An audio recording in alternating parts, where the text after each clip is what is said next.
ఎక్కువ ఆలోచన అవసరం లేదు. వచ్చే కొద్ది రోజుల్లోనే ఓడలు బండ్లు అయితే ఓడలు అయితే అప్పుడే చూస్తా తడాక ఏ దొంగలైతే నన్ను వదిలిపెట్టిపోయిందో ఇప్పటిదాకా చూడలే నేను. ఇప్పుడు చూస్తా బరాబర్ ఇప్పుడు చూస్తా నేను. వదిలిపెట్టా నేను. ఇప్పటిదాకా నా నోటి నుంచి మాట రాలేదు. రాష్ట్రం ఈరోజు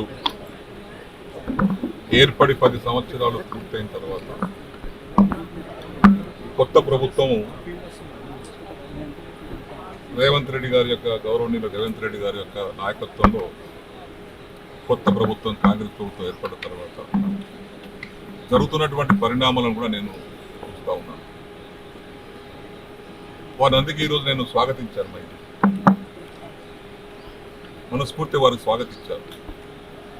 వారు చేస్తున్నటువంటి కార్యక్రమాలు రైతు పక్షపాతిగా రైతు సంక్షేమం కోసం, రాష్ట్రంలో ఉన్నటువంటి సాగునీటి ప్రాజెక్టుల ప్రగతి కోసం వారు తీసుకున్న నిర్ణయాలన్నీ కూడా ఆమోదయోగ్యమైనటువంటి నిర్ణయాలు ఉన్నాయి. కాబట్టి నేను కూడా ఇప్పుడు అగ్రికల్చర్గా నేను రైతు బిడ్డను కాబట్టి, పుట్టుకతో రైతు కాబట్టి, వ్యవసాయంతో ఉన్నటువంటి కష్టసుఖాలు నేను తెలుసు కాబట్టి వారు చేసేటువంటి ప్రతి మంచి పనికి రైతాంగానికి వారు చేస్తున్నటువంటి కార్యక్రమాలకు అండగా ఉండాలని, అండగా ఉండి రైతు సంక్షేమాన్ని కోరుకోవాలని, రైతులు బాగుపడాలని, రైతుల కష్టాలు తీరాలనే ఆకాంక్షతో నేను ఈరోజు వారి నాయకత్వంలో రేవంత్ రెడ్డి గారి నాయకత్వంలో కాంగ్రెస్ పార్టీలో వచ్చాం.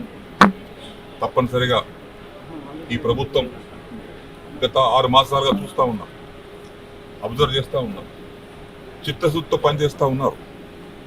కొత్త ప్రభుత్వం, కొత్త సమస్యలు వస్తాయి. వాటిని అధిగమించి చిన్న వయసులోనే ధైర్యంతో ముందుకెళ్తూ రాష్ట్రాన్ని ముందుకు తీసుకెళ్తా ఉన్నారు.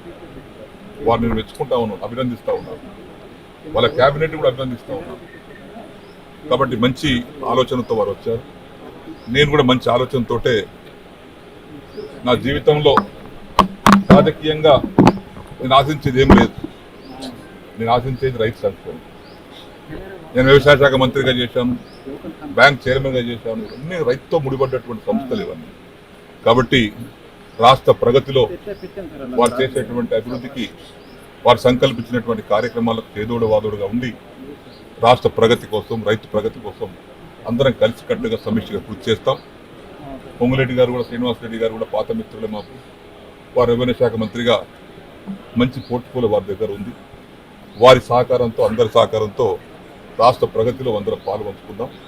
ఆ సందర్భంలోనే గౌరవనీయులు మన గౌరవ ముఖ్యమంత్రి రేవంత్ రెడ్డి గారి యొక్క నాయకత్వంలో బలపరుస్తూ ఈరోజు అందరం కలిసి రాష్ట్ర భవిష్యత్తు కోసం పనిచేస్తామని మనం చేస్తాం.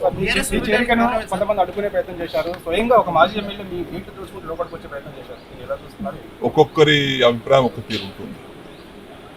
నేను కూడా టీఆర్ఎస్ పార్టీ జరగకుండా ముందు తెలుగుదేశం పార్టీలో ఉన్నా. నేను ఆనాడు తెలుగుదేశం పార్టీ నుంచి టీఆర్ఎస్ పార్టీ రావడానికి గల కారణాలు ఏందో ఆనాడు ఉండే, మరి అప్పుడు కూడా వచ్చాను కదా. మరి అసలు నేను ముందు నా రాజకీయ భవిష్యత్తు మొదలైతే కాంగ్రెస్ పార్టీతోనే కండువా కప్పుకొని రాజకీయాలు చిన్నప్పుడు మీ వయసులో వచ్చాను. మళ్ళీ కాంగ్రెస్ పార్టీ, తెలుగుదేశం పార్టీలో 27 సంవత్సరాలు ఉన్నాను. దాని తర్వాత టీఆర్ఎస్ పార్టీలో ఉన్నాను. ఇప్పుడు చివరగా రేవంత్ రెడ్డి గారు చేస్తున్నటువంటి కార్యక్రమాలకు నేను మెచ్చి నచ్చి ఆకర్షితులై వారిని బలపరచాలి, వారి నాయకత్వం బలపరచాలి. యువకులు వారిని మనం మంచి విధంగా సమర్థించినట్టయితే రాష్ట్రం బాగుపడుతుంది. వారికి ఓపిక ఉంది, వయసు ఉంది. ఇంకా 20 ఏళ్ళు రాష్ట్రానికి నాయకత్వం వహించేటువంటి ఓపిక వారికి ఉంది. అటువంటి వారిని మనం ప్రోత్సహించాలి. మాకే అవసరం లేదు, మా వయసు అయిపోయింది, మేము ఇంకా పదవుల కోసం, దానికోసం, దీనికోసం కాదు.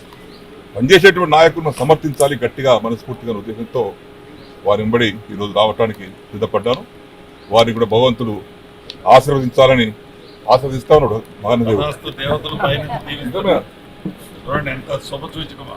కాబట్టి భగవంతుడు ఆశీర్వదిస్తున్నాడు. కాబట్టి వారి నాయకత్వం నేను పనిచేయడానికి సిద్ధంగా